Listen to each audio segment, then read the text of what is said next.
ఇక్కడ చూసిన ఢిల్లీ పర్యటనలో ఉన్న చంద్రబాబు అమిత్ షా కాలు మొక్కడం చర్చనీయాంశంగా మారింది. ఇందుకు సంబంధించిన ఫోటో ప్రస్తుతం సోషల్ మీడియాలో వైరల్ గా మారింది. ఇదేలుగా బీజేపీకి 4 ఎంపీ స్థానాలు 22 అసెంబ్లీ స్థానాలు ఇచ్చేందుకు చంద్రబాబు అంగీకరించినట్లు తెలుస్తుంది. అయితే మరి కాసేపట్లో దీనిపై క్లారిటీ రానుంది.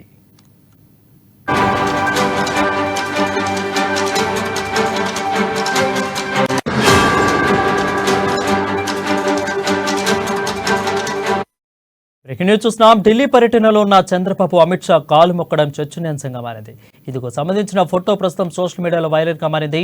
ఇదిలోనుగా బీజేపీకి 4 ఎంపీ స్థానాలు 22 అసెంబ్లీ స్థానాలు ఇచ్చేందుకు చంద్రబాబు అంగీకరించినట్లు తెలుస్తుంది. అయితే మరి కాసేపట్లో దీనిపై ఇంకా క్లారిటీ రానుంది.